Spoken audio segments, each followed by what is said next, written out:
안녕하세요. 자발리라의 바나바입니다.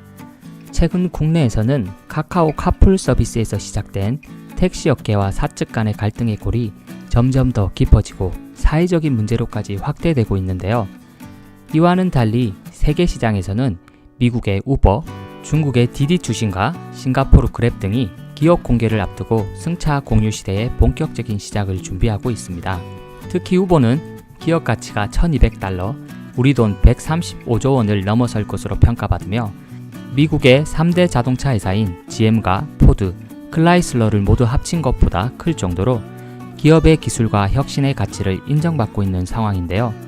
이처럼 세계적으로 차량 공유 서비스 사업은 유망한 미래 산업임을 인정받고 성장하고 있는데 우리는 택시업계의 생존권 보호냐 서비스 도입이냐를 두고 아직도 몇 년째 제자리 걸음만 하는 게 현실인데요.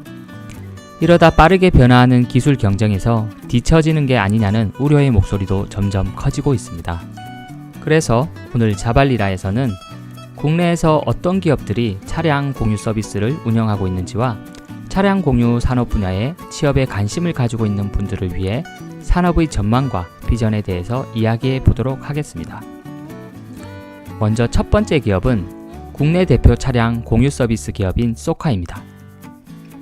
2012년 제주도에서 최초로 서비스를 선보인 소카는 국내 업계에서 가장 많은 서비스 회원과 차량을 운영하고 있는 대한민국 대표 카쉐어링 기업입니다. 현재 회원수 447만 명, 차량 대수 1만 1000대로 주요 도시에 소카 차량을 주차하는 소카잔을 운영하고 있는데요. 2015년 448억 원이던 매출이 2017년 기준 1240억으로 무려 3배 이상 늘어나며 매우 빠른 성장을 보이고 있습니다.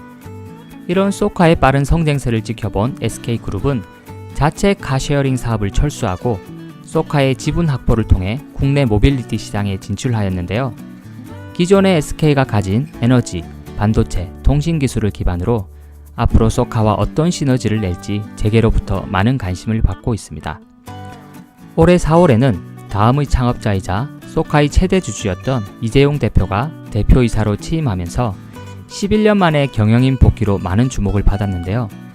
취임 후 업계 최초 말레이시아 진출뿐만 아니라 최근에는 자회사 VCNC를 통해 승합 차량 공유 서비스 타다를 성공적으로 출시하므로 이재용 대표 체제의 소카가 이전보다 훨씬 빠르게 성장할 것으로 예상되고 있습니다. 현재 소카의 기업 가치는 7천억 규모로 평가받고 있고 벤처 투자 업계에서는 기업 가치 1조 원 이상 기업인 차기 유니콘 후보로 급부상하는 등 앞으로의 성장에 더욱 주목을 받고 있는 국내 대표 차량 공유 서비스 기업입니다. 두 번째로 소개해드릴 기업은 카카오 모빌리티입니다. 카카오 모빌리티는 대한민국 대표 모바일 플랫폼 기업인 카카오가 지난해 5월 교통사업 분야를 전문적으로 다루기 위해 자사의 모빌리티 사업 부문을 분사시켜 설립한 카카오 그룹의 자회사입니다. 카카오 메신저 카카오톡의 위력을 앞세워 2015년부터 서비스한 카카오택시는 지난 9월까지 누적 운행 건수가 5억 건에 달할 정도로 놀라운 성장을 보였는데요. 이러한 카카오택시의 성공을 바탕으로 대리운전, 주차, 내비게이션 서비스와 더불어 올해 2월에는 국내 2위 카풀 서비스 업체인 럭시의 지분 100%를 인수하므로 카풀 서비스까지 진출하는 등 명실상부한 국내 유일의 종합 모빌리티 서비스 기업으로 자리 잡게 되었는데요. 하지만 이러한 카카오 모빌리티의 고속 성장에도 불구하고 이를 기반으로 한 수익화는 매우 미진하다는 지적을 꾸준히 받고 있습니다. 카카오 택시를 포함한 대부분이 무료 서비스로 운영되고 있고 뚜렷한 수익 모델이 없다 보니 지난해에는 100억 원이 넘는 영업 손실을 기록하는 등 내부적으로 어려움을 겪고 있는데요. 카카오의 이러한 내부적 어려움이 카풀 중심으로 수익 모델을 재편해야 한다는 결단과 함께 서둘러 서비스 출시를 강행한 것이 최근 불거진 택시 업계와의 충돌로 이어진 것이 아니냐는 분석도 여러 곳에서 제기되고 있습니다. 이러한 논란으로 외부적으로 어려운 상황이 지속되고 있음에도 불구하고 카카오 모빌리티의 높은 시장 지배력과 승차 공유를 통한 교통 혼잡 해소, 자율주행 서비스 개발과 같은 미래 성장 가능성은 업계에서 여전히 높은 평가를 받고 있습니다. 국내 차량 공유 서비스와 관련한 소개해드릴 세 번째 기업은 바로 그린카입니다. SK가 소카의 2대 주주로 참여하고 있다면 그린카는 롯데그룹 계열사 롯데렌탈의 자회사로 소카에 이어 국내 카쉐어링 업계 2위의 입지와 7년의 업력을 자랑하는 곳인데요. 그린카는 국내 최초 카쉐어링 서비스를 상용화시킨 회사로 2018년 현재 기준 전국 35개 지역 약 300만 명의 회원들이 서비스를 이용하고 있는데요. 롯데그룹 계열사인 만큼 롯데마트, 롯데백화점, 롯데하이마트 등과 적극적인 협조 체제를 구축하고 있습니다. 또한 최근에는 GS칼텍스가 그린카에 총 350억 원을 투자하면서 카쉐어링 업계에 진출하였는데요. GS칼텍스가 운영 중인 주유소, GS그룹의 주차장 인프라 등이 그린카 서비스와 연계하여 어떤 시너지를 낼 수 있을지도 관심 있게 지켜보며 GS의 참여와 롯데그룹의 공격적인 투자를 받는 그린카의 행보가 SK와 함께하는 1위 업체 소카와의 경쟁에서 얼마나 성과를 낼 수 있을지도 업계는 주목하고 있습니다. 네 번째로 소개해드릴 기업은 현대차와 그 외 완성차 업체들입니다. 최근 현대차는 차량 공유 서비스에 많은 관심을 보이고 있는데요. 이는 5G 전기차를 바탕으로 한 자율주행차 시대가 오면 차량 공유 서비스가 크게 성장할 것으로 예상하기 때문인데요. 현대차 그룹은 이달 초 동남아 최대 차량 호출 서비스 그랩에 총 2억 5천만 달러, 하나 기준 약 2,840억 원을 투자한 것으로 전해졌는데요. 이는 현대차가 지금까지 외부에 투자한 최대 금액으로 카쉐어링 확산에 따른 자동차 판매 감소와 같은 자동차 산업의 패러다임 변화에 따른 국내 완성차 업체들의 위기의식과 새 비즈니스를 찾기 위한 기업들의 절실함을 보여준 투자로 업계에서는 평가하고 있습니다.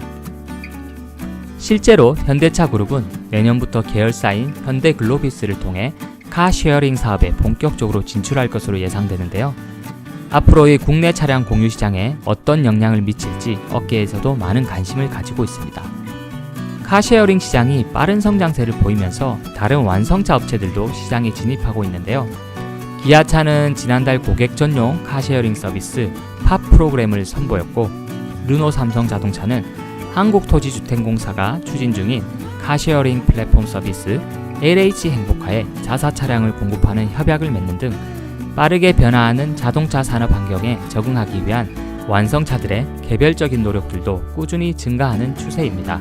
이 외에도 국내 시장에서 유일하게 100% 전기차만을 공유하는 이지고가 있고, 사용하지 않는 차량을 필요한 사람이 대여하여 사용할 수 있게 해주는 서비스인 카모니도 있습니다. 카풀 서비스로는 2016년 설립되어 80만 명에 육박하는 회원수를 확보했지만 여러가지 국내 규제로 인해 어려움을 겪고 있는 플러스와 비슷한 경로로 가는 사람들을 실시간으로 연결하여 버스를 공유하는 서비스인 콜버스와 모두의 셔틀 등이 있고요. 공항 등 이용자가 원하는 곳에 전문 기사가 승합차로 픽업하여 목적지까지 데려다주는 도어투도어 서비스를 제공하는 벅시도 있습니다. 이처럼 국내에는 규제로 인해 많은 어려움이 있음에도 불구하고 수많은 기업들이 앞다퉈 차량 공유 서비스 사업에 뛰어들고 있는데요. 이는 무엇보다 차량 공유 플랫폼 확보를 통한 빅데이터를 선점하는 것이야말로 기업의 성장에 있어 핵심이 될 것으로 판단하고 있기 때문인데요. 그러므로 우리도 차량 공유 산업과 기업에 지금부터라도 적극적인 관심을 가지고 기회가 있을 때 미리 경험해보고 실력을 쌓을 수 있다면 머지않아 국내의 많은 기업들로부터 입사 제의를 받는 핵심 인재로 성장할 수 있을 것으로 생각됩니다. 오늘 자발리라에서는 국내 차량 공유 서비스 기업의 현황과 전망에 대해서 알아보았는데요. 오늘 정보가 도움이 되셨다면 구독과 좋아요 잊지 마시고요. 다음 이 시간에 더 좋은 취업 정보로 찾아뵙겠습니다. 지금까지 바나바였습니다.